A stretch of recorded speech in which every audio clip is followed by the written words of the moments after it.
शाश्वतमप्रमेयमनघं निर्वाणशान्तिप्रदं ब्रह्माशम्भुफणीन्द्रसेव्यमनिशं वेदान्तवेद्यं विभुं रामाख्यं जगदीश्वरं सुरगुरुं मायामनुष्यं हरिं वन्देऽहं करुणाकरं रघुवरं भूपालचूडामणिं रक्ताम्भोजदलाभिरामनयनं पीताम्बरालङ्कृतं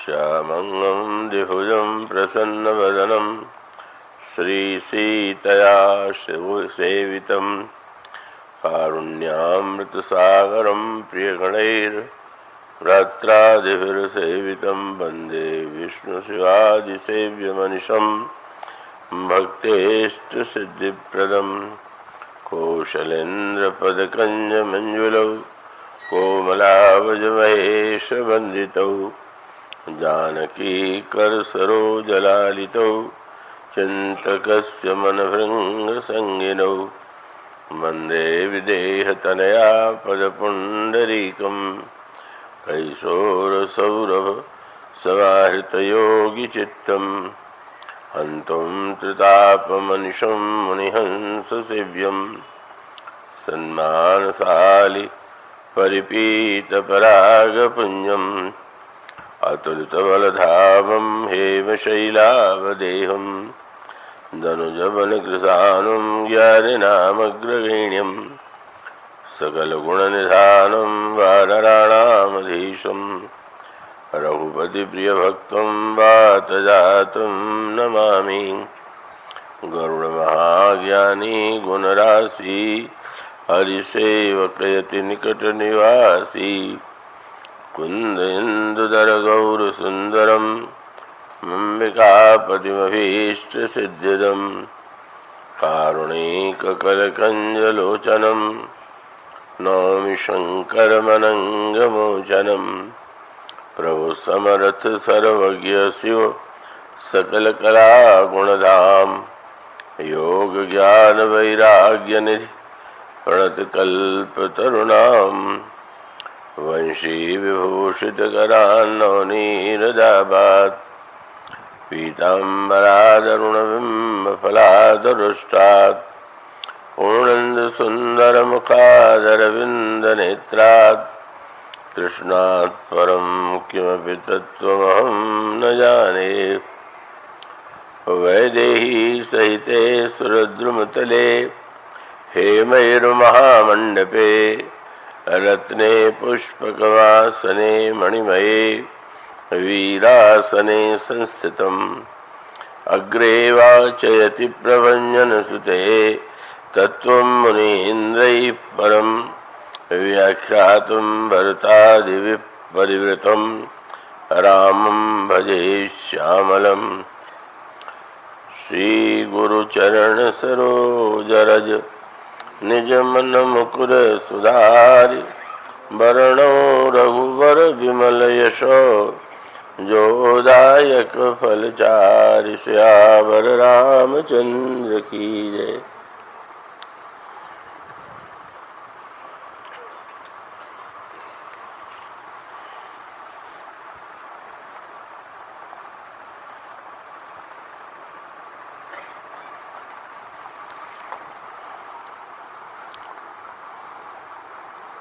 सुंदर सुजान कृपा निधान अनाथ पर कर प्रीति जो सोए कराम अकाम हित निर्वाण प्रद सम आन को जाकी कृपा लवलेश ते मति मंद तुलसीदास हूँ पायो परम विश्राम राम समान प्रभु नहीं कहूँ मोह समदीन दीन हित तुम समान रघुवीर अस विचारि रघुवंशमणि हरहु विषम भवभीर कामी नारी प्यारी जिमि लोभी प्रिय जिमि धाम तिमि रघुनाथ निरंतर प्रिय लागहु मोहि राम।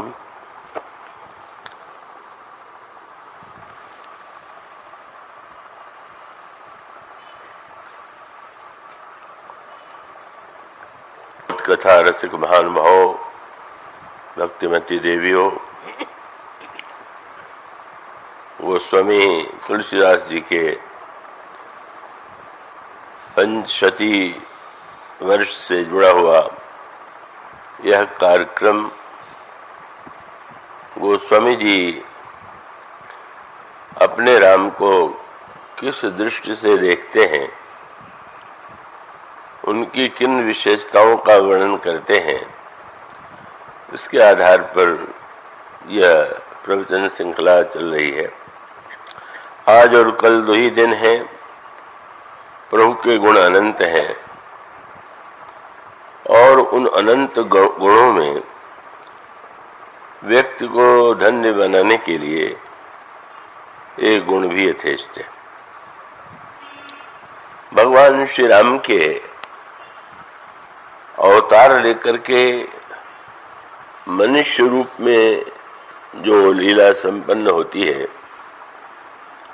उसके लिए गोस्वामी जी ने एक बड़े महत्व का सूत्र दिया। और सूत्र यह है कि यह सर्वत्र दिखाई देता है। परिवार से लेकर के विश्व ब्रह्मांड तक कि परस्पर दूरी व्यक्ति और व्यक्ति में, परिवार में भी दूरी परस्पर दिखाई देती है,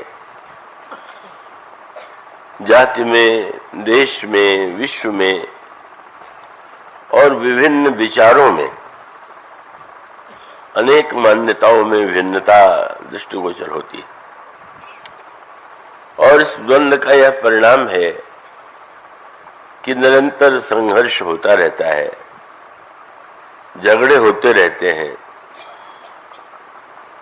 मानो इस दूरी को मिटाना ही प्रभु के अवतार का मुख्य उद्देश्य है। राम राज्य की जो विशेषता है वो क्या है?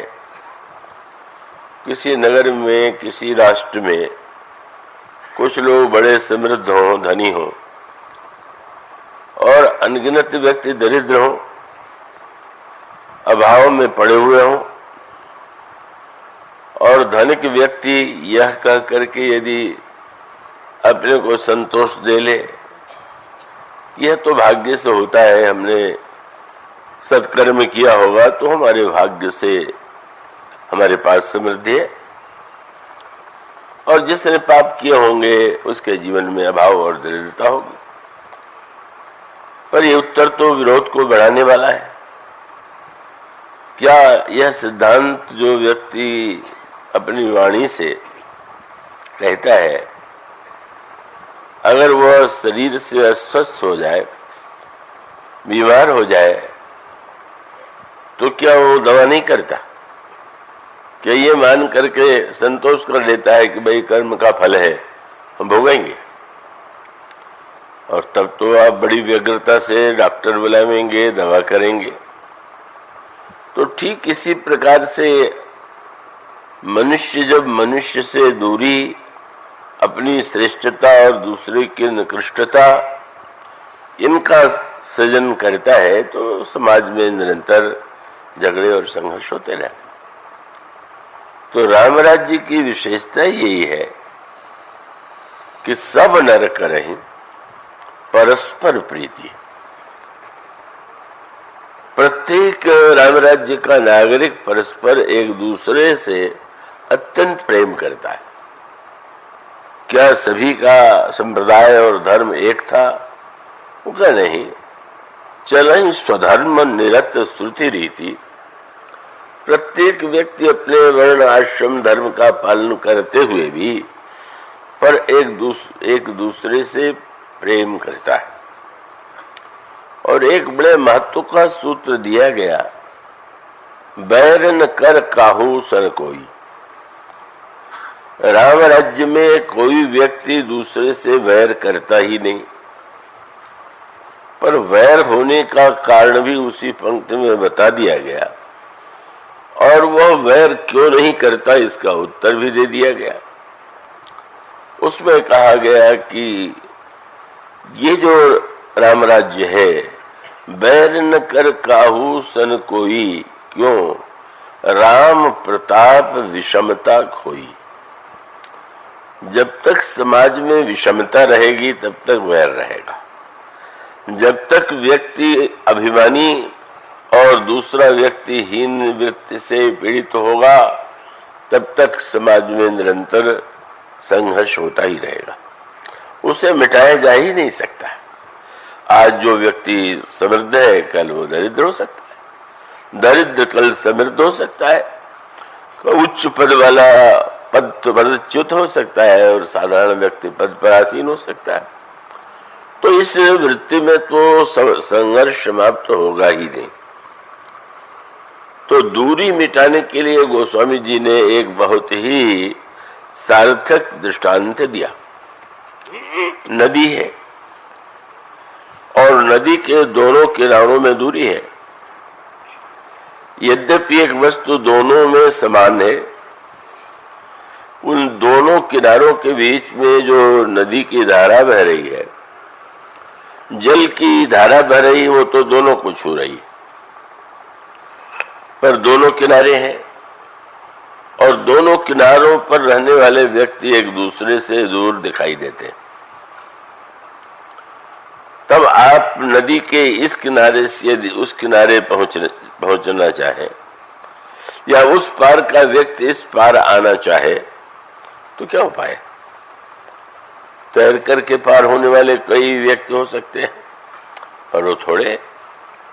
नदी बहुत विशाल हो तो और भी कठिनाई है। दूसरा माध्यम नौका है। कई व्यक्ति नौका के माध्यम से इस किनारे से उस किनारे पर पहुंच जाते हैं, पर सर्वश्रेष्ठ माध्यम नदी के दो किनारों को जोड़ने वाला कौन सा है? और वह माध्यम सेतु है, पुल है। अगर नदी के दोनों किनारों पर जोड़ करके पुल बना दिया जाए तो कितनी सुविधा हो गई। और उस सुविधा की विशेषता यह है कि तैराक तो अपनी तैराकी की कला से अकेला पार होगा। नौका में थोड़े से ही व्यक्ति तो उस पार जा सकेंगे, लेकिन जब सेतु बन जाता है तो पुल पर मनुष्य ही नहीं, पशु भी। और गोस्वामी जी कहते हैं कि छोटी सी चींटी भी उस पुल के द्वारा इस पार से उस पार जा सकती। वह दोहा आपने ध्यान से पढ़ा हो, जिसमें गोस्वामी जी कहते हैं, अति अपार जे सरित बर, जो नृप के सेतु कराही, चढ़ी पिपीली कौ, मानी चींटी, चढ़ी पिपील कौ, विनय श्रम विनु श्रम पार ही जाए। तो सेतु जो है, धाराएं दो रहेंगी, उन किनारों में दूरी भी होगी, लेकिन सेतु के द्वारा दोनों को एक दूसरे के निकट लाया जा सकता है। भगवान राम का चरित्र क्या है? उन्होंने अवतार लेकर के मनुष्य जैसा आचरण क्यों किया? अगर रावण के अत्याचार से देवता पीड़ित थे, पृथ्वी व्याकुल थी, लोग संत्रस्त थे, तो ईश्वर थे, वे रावण का वध कर देते, संकल्प से वध कर देते, अपने बाण से वध कर देते। उस वध के लिए अवतार लेने की क्या आवश्यकता? और तब गोस्वामी जी ने एक दोहा लिखा, जिसमें उन्होंने यही बताया कि शुद्ध सच्चिदानंदमय कंद भानुकुल केतु, चरित करत नर अनुहरत संस्कृत सागर सेतु।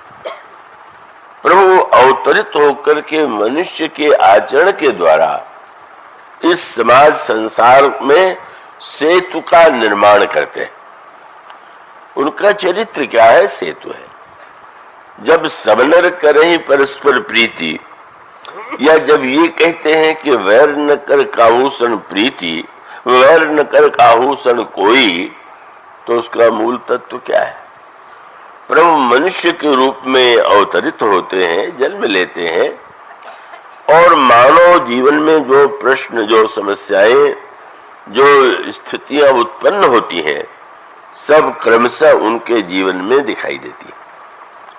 और फिर उन परिस्थितियों को भगवान श्री राम कैसे स्वीकार करते हैं, कैसे बदलते हैं, ये उनके चरित्र का एक अद्भुत दृष्टांत है। और इस सेतुत्व पर यदि दृष्टि डाले, आज जातीय भावना बड़ी प्रबल है, तो जातीय भावना ऐसा नहीं कि पहले प्रबल नहीं थी। देखिए, मानव स्वभाव में एक दोष और गुण तो उस व्यक्ति मिला हुआ है। तो व्यक्ति किसी न किसी बहाने से अपने को ऊंचा और दूसरे को नीचा सिद्ध करना चाहता है। कहीं पर जाति नहीं है तो गोरे काले का भेद हो जाएगा, कहीं प्रांत का, कहीं देश का, कहीं जाति का, इस तरह से परस्पर भेद तो होता ही है। तो पुराणों में आप ये पाएंगे, और पुराण यह बताते हैं कि भाई मानव स्वभाव में ये बातें तो किसी न किसी बहाने आती ही रही, आज है और आती रहेंगी। लेकिन उन परिस्थितियों में हमें क्या करना चाहिए? तो पुराणों में एक कथा आती है कि अब दो उस समय शक्तियां थी, ब्राह्मण शक्ति और क्षत्रिय शक्ति। ब्राह्मण जो ज्ञानवान था, तपस्वी था, जो साधना से संपन्न था, और क्षत्रिय जिसका राजा सिंहासन पर बैठता था, शासन करता था। तो उनके परस्पर भेद का पुराणों में वर्णन है, श्रेष्ठता और निकृष्टता को लेकर के, और उसमें श्रेष्ठता और निकृष्टता को लेकर के पंक्तियां भी पुराणों में पढ़ने को मिलती। अब भगवान श्री राम प्रारंभ से लेकर के, चाहे वो किसी प्रकार का, चाहे विचारगत दूरी हो, चाहे वर्णगत दूरी हो, चाहे दरिद्रता और समृद्धि की दूरी हो, चाहे देश देश की दूरी हो, आप क्या पाते हैं? आज से अंत तक वे सेतु के द्वारा उस दूरी को दूर करते। परशुराम जी महाराज कितने महान, हम उन्हें 24 अवतारों में मानते हैं, और उनमें बड़ा ही दिव्य शौर्य है, महानतम त्याग है। बाल ब्रह्मचारी परशुराम जी महाराज, जो कभी किसी सौंदर्य की ओर आकृष्ट नहीं हुए, और वे इतने महान त्यागी कि विजय प्राप्त करने के बाद भी उन्होंने सिंहासन पर बैठना नहीं स्वीकार किया। पर इतना होते हुए हमारे आदर्श श्री राम जितने हैं, उतने परशुराम जी नहीं। आजकल परशुराम जी की पूजा भी, सभाएं भी बनी हुई हैं, और उनके विषय में जयंती का भी समाचार आता है, तो कोई बुरी बात तो नहीं। भगवान के अवतारों में है तो उनकी पूजा हो, उनकी जयंती मनाई जाए और उनके गुणों का गायन करें, यह तो एक उचित बात। पर इसके पीछे जो आज भावना है वो बड़ी दुखदाई। क्या अब अगर श्री राम की जयंती क्षत्रिय मनाने लगे, परशुराम की जयंती ब्राह्मण मनाने लगे, और वैश्य कोई और भगवान, समृद्धशाली भगवान की पूजा करने लगे, तो फिर बहुत ही बड़ा अमंगल ही होने वाला है। इसका अर्थ ये हुआ कि वह वृत्ति, आप परशुराम जी के चरित्र को आप वंदना कर सकते हैं, उनका पवित्र जीवन वंदना के योग्य है, पर अनुकरण के योग्य नहीं। बस ये सूत्र वो आप समझ लीजिए। वो एकमात्र सारे अवतारों में भगवान राम का ही चरित्र ऐसा है जो वंदनीय और अनुकरणीय दोनों है। भगवान कृष्ण की बात मैं इस समय नहीं उठाऊंगा। भगवान कृष्ण का चरित्र जो है वो अनुकरणीय यत्किंचित और वंदनीय या महिमा में ध्यान के योग्य बहुत उच्च कोटि का है। तो उसमें कारण ये है, भगवान राम के चरित्र में जो सर्वत्र सूत्र आपको मिलेगा, परशुराम जी का दर्शन और विश्वामित्र का दर्शन, आप इस पर दृष्टि डालिए। एक किसी घटना के द्वारा मान लीजिए किसी जाति के एक व्यक्ति ने कोई बुराई की, तो अब उस बुराई के आधार पर सारी जाति तो बुरी नहीं हो सकती, पर ऐसी प्रतिक्रिया हो जाती है। या एक घटना के द्वारा व्यक्ति अगर कोई एक नियम बना ले तो वो नियम सही नहीं। तो बड़ी आप पुराणों की गाथा में पाएंगे, बड़ा विचित्र संकेत मिलेगा। दो महान पुरुषों के जीवन में घटनाएं घटित हुई और दोनों घटनाओं का रूप अलग, और अलग तो दोनों ने उसका अलग अर्थ ले लिया। विश्वामित्र जी और परशुराम जी संबंधी भी है। वो कथा आप जो पुराण श्रवण करते होंगे जानते होंगे कि वो जल कुंभ मुनि के द्वारा दोनों के पास संतान नहीं है, राजा के पास भी मुनि के पास भी, तो दो जल अभिमंत्रित किए गए और वो राजा की पत्नी को ये लगा कि अपनी पत्नी के लिए इन्होंने बढ़िया जल रखा होगा, मेरे लिए उतना अच्छा जल नहीं, तो उन्होंने उसका कुंभ से जल पी लिया। उसमें उन्होंने एक में ब्राह्मण तेज और एक में क्षात्र तेज था, लेकिन उन्होंने क्षात्र तेज वाला जल का ब्राह्मण के जो मुनि पत्नी थी उनके यहाँ और जो ब्राह्मण तेज था वो यहाँ पर। तो ये स्थिति यह बताती है, और देखेंगे आप कि एक ही घटना से दोनों ने जो अर्थ लिया वो अर्थ अपने स्थान पर सही है पर पूरा सही तो नहीं है।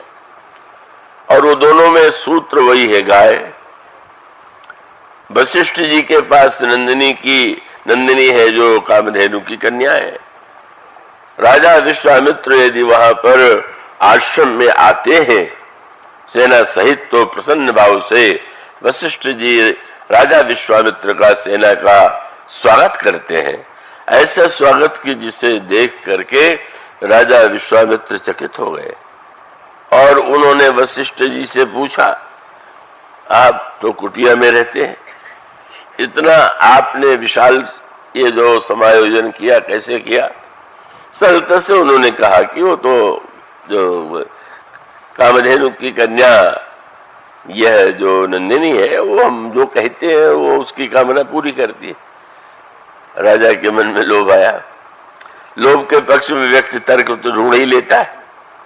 उन्होंने कहा, महाराज जब आपको कुटिया में रहना है और आपको कोई विषय भोग के लिए या और किसी के लिए कुछ चाहिए ही नहीं, तो आपके लिए तो गाय का उपयोग यही है कि दूध हो, दही हो, घी के द्वारा यज्ञ में आहुति पड़े।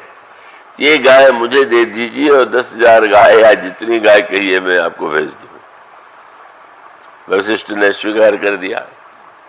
अस्वीकार करने के बाद फिर वो छात्र वृत्ति, छात्र स्वभाव जागा, सीधे नहीं देंगे तुम्हें छीन लूंगा। छीनने का प्रयास किया, उसमें सफल हो गए। शस्त्र का प्रयोग किया वशिष्ठ के ब्रह्मदंड के सामने, वो निष्फल हो गया। और तपस्या करके शस्त्र प्राप्त किए, पर बार बार जब पराजित हुए तो उन्होंने एक निष्कर्ष निकाला कि क्षत्रिय होना व्यर्थ है, तेज तो ब्राह्मण का ही है। दिग्बलम क्षत्रिय बलम ब्रह्म तेजो बलम बल। मैं ब्राह्मण बनूंगा, तपस्वी बनूंगा, ब्रह्मर्षि बनूंगा और वशिष्ठ को ब्रह्मर्षि के रूप में परास्त करूंगा। और सचमुच महानतम तपस्वी विश्वामित्र क्षत्रिय से तपस्या करते करते लोगों ने उनको ब्राह्मण और सभी ने ब्रह्मर्षि कह करके स्वीकार किया। और ठीक इससे भिन्न घटना परशुराम जी के संदर्भ में महर्षि जमदग्नि के पास भी एक वैसी ही गाय है। वहां पर सहस्त्रार्जुन राजा सेना लेकर के आता है, वे भी स्वागत करते हैं। वही प्रश्न और वही उत्तर, और सहस्त्रार्जुन ने छीनने की चेष्टा किया और अंत में उसकी अंतिम परिणति इस रूप में वशिष्ठ जैसी न होकर के दूसरे रूप में हुई का सहस्त्रार्जुन और उसके परिवार या उनके पुत्रों ने जमदग्नि का सिर काट लिया और गाय को छीन ले गए। और तब परशुराम जी को लगा शास्त्र से कार्य नहीं चलेगा, इन क्षत्रियों को दंड देने के लिए अस्त्र की आवश्यकता है। मानो एक ने एक घटना से मान लिया कि अहिंसा सबसे श्रेष्ठ, और दूसरे ने माना कि अहिंसा किसी काम की नहीं, हमारे पिता तो अहिंसक थे इसलिए शस्त्र की आवश्यकता है। प्रश्न वही है, घटनाएं तो घटित होती रहती, कभी कहीं कोई व्यक्ति सज्जन जीत जाता है तो आप कहें सज्जनता श्रेष्ठ है, और दुर्जन जीत जाए तो आप कहें भाई दुर्जनता अच्छी है। तो ये बहुत ही समाज पर घातक प्रभाव पड़ता है। आजकल की समस्या ही है, जब बुरे व्यक्तियों को सफल होते देखते हैं तो लोग समझते हैं कि भाई बुरा होना ही अच्छा है। तो मानो ये जीवन और समाज में जो घटनाएं होती हैं वो पूर्ण नहीं है। और आप देखेंगे कि दोनों के बीच में सेतु कौन बने, जोड़ने वाले कौन है? भगवान श्री राम। विश्वामित्र और परशुराम जी का जो दोनों का दृष्टिकोण था वो भगवान राम के द्वारा बदल गया। विश्वामित्र ने ब्राह्मण धर्म स्वीकार करके शस्त्र का त्याग कर दिया, पर जब यज्ञ करते हैं तो यज्ञ नष्ट कर देते हैं निशाचर, और निशाचरों के पास बड़ी क्षमता है, बल की ही नहीं है, वे तपस्या भी करते हैं। रावण की तपस्या का वर्णन पढ़ते हैं, कुंभकर्ण और मेघनाद की तपस्या का वर्णन करते हैं, तो उनमें तपस्या की भी शक्ति थी, बल भी था, क्रूरता भी थी, और यज्ञ नष्ट कर देते हैं। और तब मुनि जी को अंत में सोचना पड़ा, यज्ञ की रक्षा कैसे हो, मैं शस्त्र उठा नहीं सकता, और आज तो जो दुष्ट राक्षस है, और तब उनको अपना विचार बदलना पड़ा। क्या बोले, गाध तले मन चिंता व्यापी, हरिबुनु मरी निश्चर पापी, भगवान ही इन राक्षसों का वध करते, पर भगवान है कहाँ? और जब ध्यान में उन्होंने देखा तो लोग सोचने लगे, कितना समय मैंने व्यर्थ गंवा दिया। क्या दिखाई पड़ा कि अयोध्या के राजमहल में हूँ ब्रह्म जो है राम के रूप में। सोचने लगे, मैं क्षत्रिय से ब्राह्मण बना, इतने हजार वर्ष तपस्या किया, अगर मैं जानता कि भगवान क्षत्रिय कुल में आने वाले हैं तो व्यर्थ ही ब्राह्मण बनने की चेष्टा क्यों करता? ये इसका अर्थ नहीं, इसका अभिप्राय है कि लगने लगा कि ईश्वर की प्राप्ति का संबंध किसी जात से तो है नहीं। कोई ब्राह्मणों ने यह ले लिया हो कि नहीं, भगवान जब मिलेंगे तो ब्राह्मण को ही मिलेंगे, क्षत्रिय को नहीं मिलेंगे, वैश्य को नहीं मिलेंगे, शूद्र को नहीं मिलेंगे, तो ये तो बड़ा अतिरिक्त, और इससे तो और समाज में विरोध फैलता है। अब एक बड़े विद्वान थे, बस यही सिद्ध करने के पीछे पड़े रहते थे कि शबरी ब्राह्मणी थी। ब्राह्मणी थी क्या, इसका जरूरी है क्या? गोस्वामी जी उसके लिए कहते, जातिहीन अगर जन्ममयी मुक्त कीना सनारी, महामंद मन सुख चासी ऐसे ब्रह्म विसार।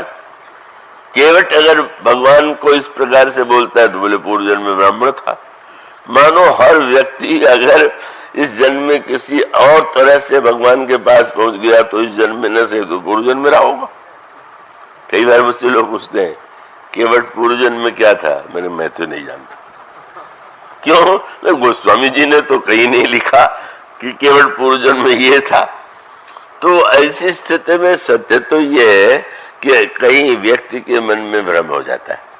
संसार में सामाजिक व्यवस्था में कोई श्रेष्ठ और कनिष्ठ भले ही माना जाए, पर भगवान ने तो कह दिया कि मेरे नाते के लिए 10 वस्तुओं की कोई आवश्यकता नहीं, और उसमें सबसे पहले प्रभु ने नाम जाति का लिया। जाति, पाति, कुल, धर्म, बड़ाई, धन, बल, परिजन, गुण, चतुराई। उन्होंने कहा धर्म के आधार पर नहीं, जाति के आधार पर नहीं, पंथ के आधार पर नहीं, कुल के आधार पर नहीं, और किसी भी बुद्धिमत्ता और चतुराई के आधार पर नहीं। संसार में इसका महत्व होगा मेरे लिए। कह रघुपति सुनु भामिनी बाता, मानो एक भगत करनाता। जो भी भक्त है पुरुष नपुंसक नारीवा, जीव चराचर कोई, सर्व भाव भज कपट तजी मोहि परम प्रिय सोई।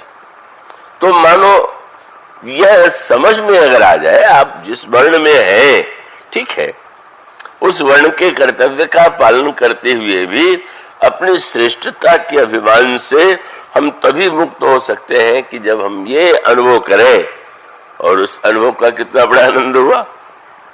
वशिष्ठ जी से विरोध कितना उनका था, लेकिन उनको यह देख करके और अनोखा लगा कि न केवल क्षत्रिय कुल में आए हुए हैं, आप तो ऐसे क्षत्रिय के घर में आए हैं जिनके गुरु वशिष्ठ है, जिनसे मेरा इतना पुराना झगड़ा, और कितना सुंदर मिलन हो गया विश्वामित्र और वशिष्ठ का। मानो सेतु बन करके श्री राम ने दोनों गुरुओं को मिला दिया। तो गोस्वामी जी कहते हैं कि जब निरख राम दो गुरु अनुरागे, सभा में जब विवाह के बाद लौटे तो गुरु वशिष्ठ विराजमान और विश्वामित्र जी विराजमान, और विश्वामित्र वशिष्ठ के गुणानुवाद गायन करते हैं।